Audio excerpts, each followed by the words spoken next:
Hey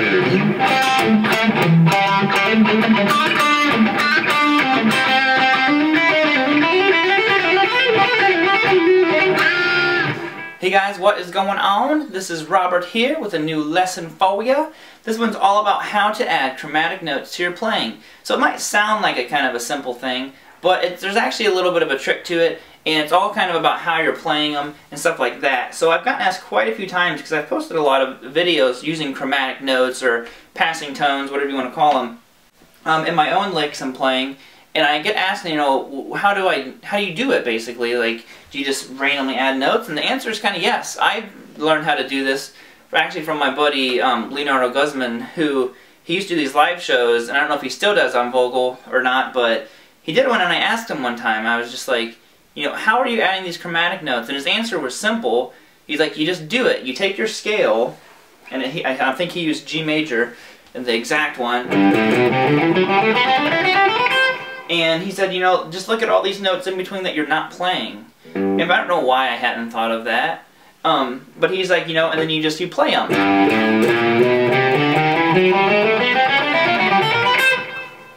And I was like, well, duh, that's so simple, so obvious. But that's what a lot of guitar stuff is. It's right in front of your face, and we just can't see it sometimes.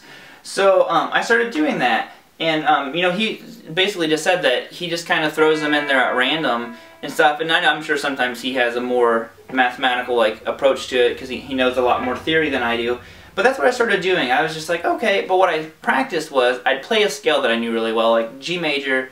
You guys know I say it all the time. I use the key constantly. And that's what I would do. I would sit there and play my scale, but I would add in those in-between notes. Because you notice when you're playing a 3-note per string scale, there's always one finger that's not doing anything, being a bum. So what I started doing was I'd added it, just like he said.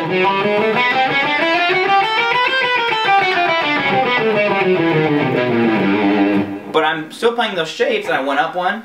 So then instead of going 5, 7, 8, and then 5, 7, 9, 5, 7, 9, I was going 5, 6, 7, 8. And then instead of 5, 7, 9, I went 5, 7, 8, 9.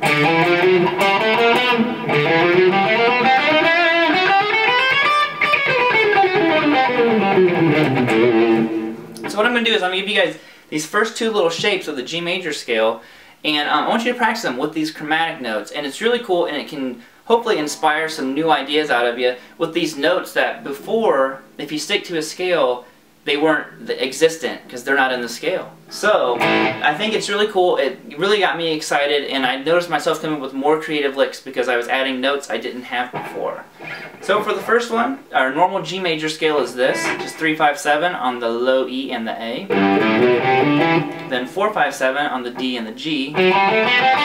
Then on the B, you're going to go 5, 7, 8, and high E, 5, 7, 8. Okay, so the whole thing is... Now, the chromatic approach that we're going to add to it is we're going to go 3, 5, 6, 7. Down the A string, same thing. Now on the D, we're going to do 4, 5, 6, 7. Same on the G.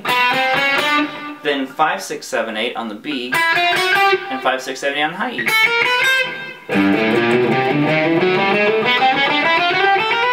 So already we're using these chromatic notes, but it's a little bit different than that warm-up exercise you've probably been familiar with. Where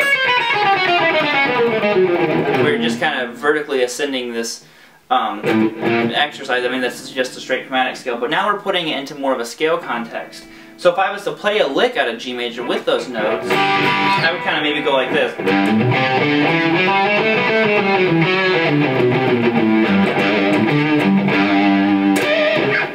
Okay, and then we're going to move up to the next position of the scale, and this time instead of going 5, 7, 8, we're going to do 5, 6, 7, 8. Now on the A string, we're going to go 5, 7, 8, 9, 5, 7, 8, 9, 5, 7, 8, 9.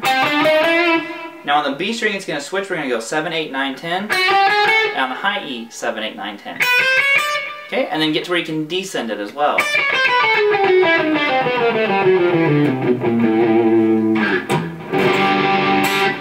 So that is how I add chromatic notes. This will be part 1. Part 2, I'm going to give you guys how I turn them into licks. So this is just a very simple approach, but what I would do is I would run through all of my scales, and I still do this.